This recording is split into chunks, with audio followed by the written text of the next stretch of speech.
gentlemen, fellow Kenyans, the last 2 weeks have been a difficult time for us as a country, where Kenyans have regrettably lost lives, many have been injured, property destroyed, and our institutions, especially constitutional institutions, attacked. Once again, I extend my deepest condolences to those who unfortunately lost their lives. One life, as we all know, lost is a life too many. To the mothers, fathers, siblings, relatives, and friends of those who lost their lives, my deepest, equally, to the many others who are injured and recuperating, I wish them quick recovery. The government of Kenya will support all those who've lost their lives and those who've been injured. Despite all this, as a nation, we are finally discussing issues 2020, that the conversation in Kenya is going to change. It is not going to be about personalities. It is not going to be about positions. It is not going to be about tribes. It is going to be about issues.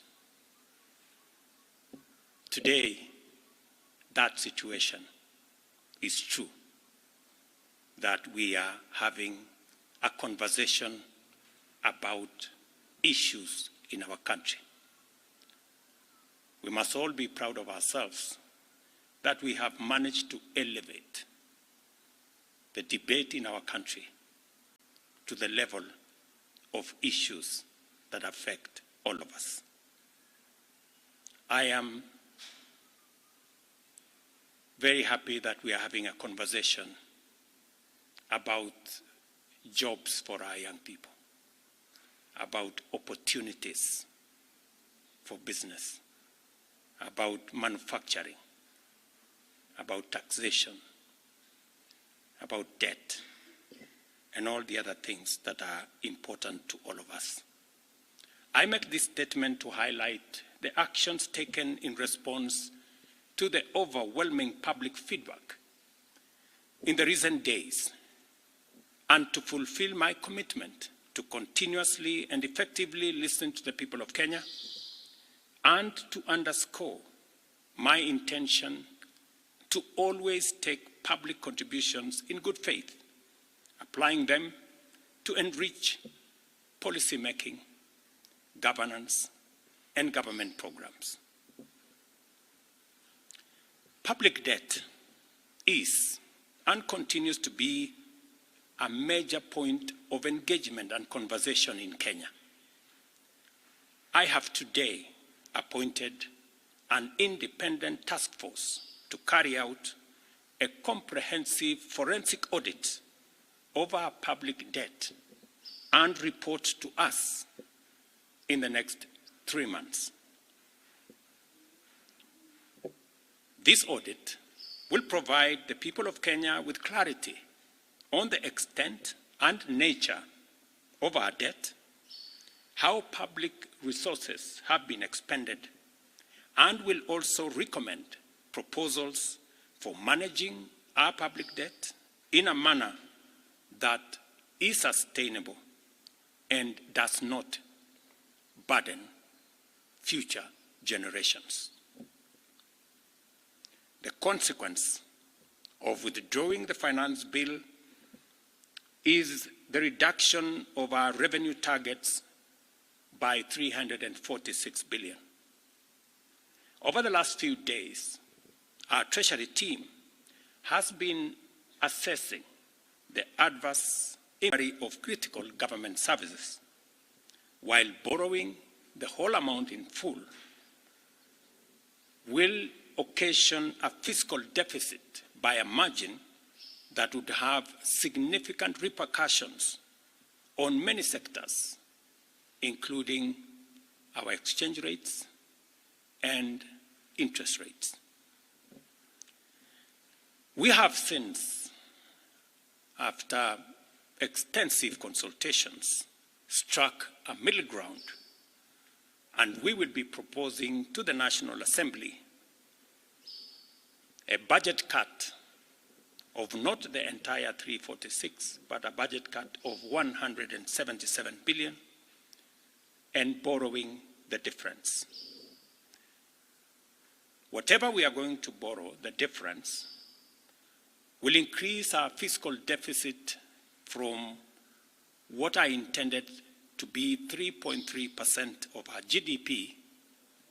It will now go up to 4.6% of GDP, still lower than last year, and will be used to fund some of our critical government services. We will use the reviving our stalled road projects that are in many parts of Kenya, retaining the fertilizer subsidy program that has helped us manage our cost of living,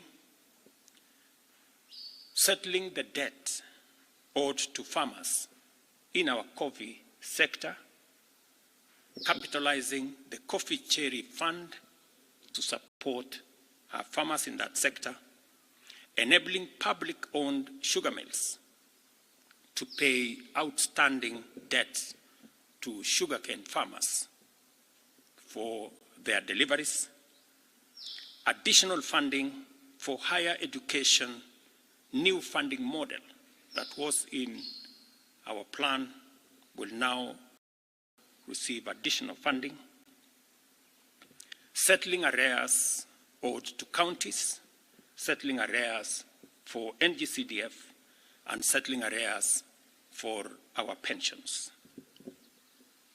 Accordingly, in keeping with the enhanced austerity measures we have committed to implement, and duplicating functions will be dissolved, resulting in the elimination of their operational and maintenance costs, and their functions will be integrated into the respective line ministries.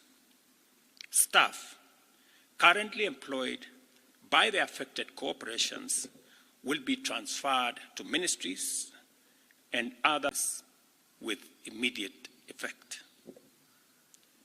Budget lines providing for the operations of the Office of the First Lady, the spouse of the Deputy President, and the Prime Cabinet Secretary, presidential budgets in various executive public servants who attain the retirement age of 60 shall be required to immediately proceed on retirement with no extensions to their tenure of service whatsoever.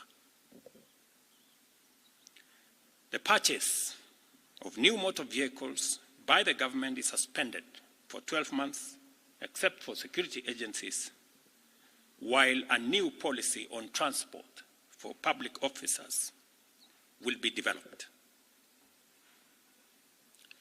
All non-essential travel by state and public officers is hereby suspended.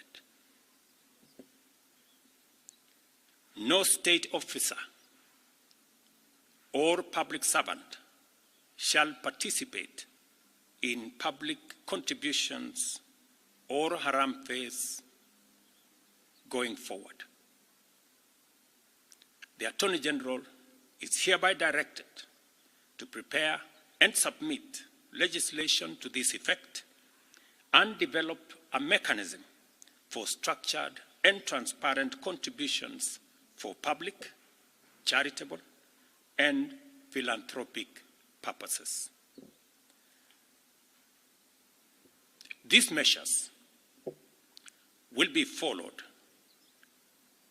by changes in government that I will be making shortly.